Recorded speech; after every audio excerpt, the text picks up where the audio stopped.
chapitre 9. J'ai sauté la dernière fois mon ressenti après le chapitre et cette fois-ci, Wow! On commence, on est dans Tuatan, on doit sortir. La carte n'est plus là parce qu'on en est sorti. C'est un monde de fou, c'est vraiment une merveilleuse aventure où ce que tu es immersif vraiment. Ça n'a pas de Moses de bon sens, je trouve. C'est vraiment cool, je trippe vraiment. Ça n'a pas été très long cette fois-ci, un petit peu moins de 2 heures et demie. Et on finit par sortir et on arrive directement ici. Donc on peut voir où nous sommes à Long-Cairn, juste à côté de la vallée des Gardiens, donc des nouvelles places qu'on n'avait pas visitées ni une ni l'autre. Et au nord du visage serein, une place que j'avais déjà visitée, où il y a un menhir qui est à 7 qui va nous attendre pour le prochain chapitre. On va partir de là. Je trouve ça génial parce que dans le jeu, il se passe des choses qui sont vraiment cool, des choses un petit peu moins le fun, mais qui rajoutent à l'immersion du jeu et tout ça. Quand je suis sorti du Weird et de Tuatan, j'ai été découvert à moitié mourant, donc malheureusement, il y a de l'équipement qui a disparu. Donc, beaucoup d'équipement de Béar est parti et beaucoup d'équipement aussi de larves a disparu.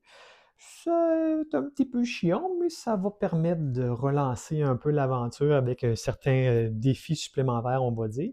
Et dans le livre, on nous parle vraiment, dans l'histoire, que selon les choix qu'on aurait faits ou qu'on a fait ou qu'on aurait pu faire différemment, il y aurait des choses qui se seraient passées différemment.